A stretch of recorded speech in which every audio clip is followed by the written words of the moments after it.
Ah, l'Australie, un super pays où il fait bon vivre, si on met de côté la politique et les feux qui ravagent le pays. Quand on pense à l'Australie, les premières choses qui nous viennent à l'esprit, c'est qu'il y a tout le temps du soleil, des plages paradisiaques, que les gens sont super accueillants, et qu'il y a plein de petits animaux super mignons comme les kangourous ou les petits koalas. Cuit à la broche. Mais l'Australie n'a pas que des animaux trop mignons. Non, non, non, elle a la réputation d'abriter les animaux les plus dangereux. Je suis peut-être un peu trop près là. Pour certains animaux, leur réputation n'est plus à faire, comme par exemple la veuve noire d'Australie, classée parmi les araignées les plus venimeuses au monde. Ou encore le serpent brun, reconnu comme le deuxième serpent le plus venimeux de la planète. Et encore bien d'autres, comme des pieuvres, des méduses, des crocodiles marins, des dingos et même des kangourous. Parce que oui, un kangourou ça peut vous éventrer en un seul coup de patte. Et croyez-moi, ce n'est pas beau à voir. Mais j'en ai jamais vu. Et des araignées, on en parle parce que c'est le but de la vidéo quand même. Et on va parler d'une en particulier, l'Atrax robustus, aussi connue sous le nom en anglais de Sydney Funnel Web Spider, mais aussi connue sous le nom en français d'araignée à toile entonnoir de Sydney. Ouais, c'est moins classe en français. Préparez-vous à découvrir l'araignée qui fait frissonner le monde entier et qui a la morsure la plus dangereuse pour nous, êtres humains.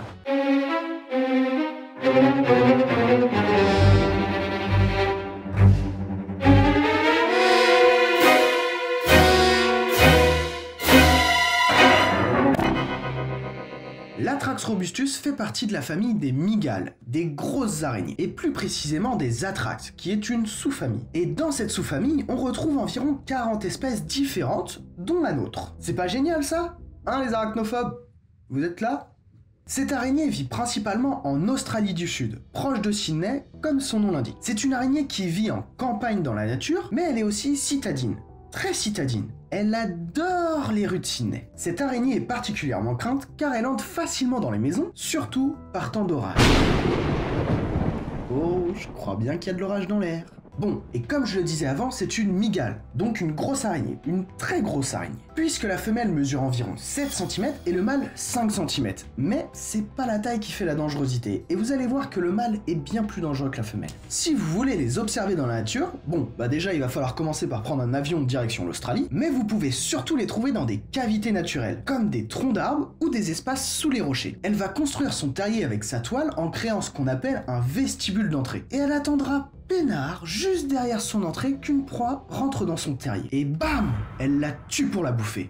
En même temps, faut bien qu'elle se nourrisse. Ça va les arachnophobes? Toujours vivants? J'essaie de prendre de vos nouvelles de temps en temps, on sait jamais quand même. Et puis là, en même temps, je vais parler de pourquoi elle est si dangereuse. Donc, je pense que vous allez commencer à faire du jus de raie. Ouais, c'est dégueulasse. Bon, pour l'instant, ce qu'on sait de l'Atrax robustus, c'est qu'elle est assez lambda. Elle fait comme toutes les araignées. Mais cette araignée est bien dangereuse et pour deux raisons. La première, c'est que cette araignée est très agressive. Pire qu'un chihuahua. Lorsqu'elle se sent en danger, elle n'hésite pas à se dresser en arrière, prêt à attaquer et à se défendre corps et âme. Elle déploie ses deux crocs, qu'on appelle des chélicères, pour les planter dans la chair de son assaillant. Et chose intéressante à savoir sur ces deux crocs, elle peut sans problème percer un jean ou une chaussure et, attention, préparez-vous, elle peut percer un ongle humain. Vous imaginez la puissance du bordel? Et bien sûr, je n'ai même pas encore parlé du venin. Ah bah oui, parce qu'il y a du venin aussi. Et tiens, parlons-en de son venin. Outre son agressivité qu'on va mettre un peu de côté, l'Atrax robustus a surtout l'un des venins les plus dangereux pour l'homme. À titre d'exemple, son venin est 2 fois plus fort que le cyanure. Qui veut essayer? Non? Non? Personne? Bon, je comprends pas pourquoi. Alors, déjà pour commencer, pourquoi son venin est si dangereux? Eh bien, l'ingrédient toxique de son venin est la neurotoxine atraxotoxine. T'as rien compris? C'est pas grave, j'explique. C'est tout simplement une substance qui attaque le système nerveux en affectant l'un des organes du corps. Il survient le plus souvent dans les 2 heures suivant la morsure. Par exemple, chez un enfant, la mort peut survenir au bout de 15 minutes, alors que chez un adulte, au bout de 3 jours. Soit par œdème pulmonaire ou choc circulatoire.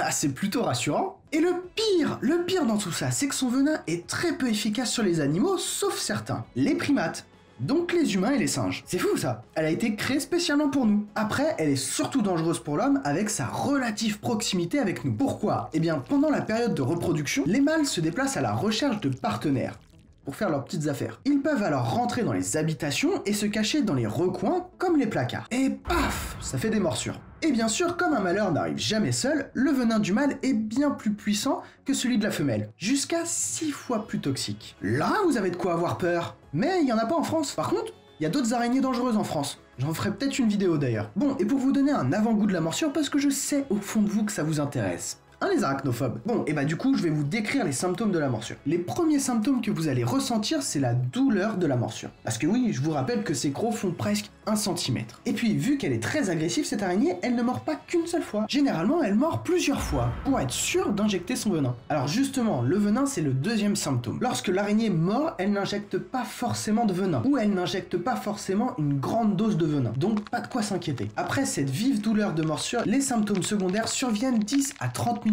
après la morsure. Et voici la liste des symptômes secondaires. Ouais, je rigole parce que c'est assez flippant quand même. Problèmes respiratoires et circulatoires, spasmes musculaires, larmes, bave, vomissements, diarrhée et peut-être même la mort au bout de 2 heures.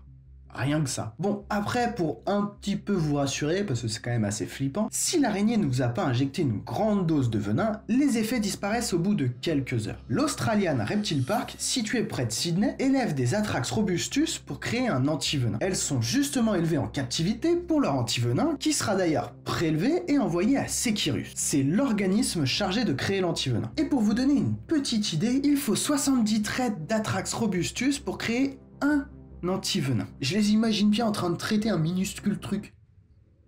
C'est bizarre. Par contre, avez-vous déjà vu un œuf d'Atrax robustus éclore? Non?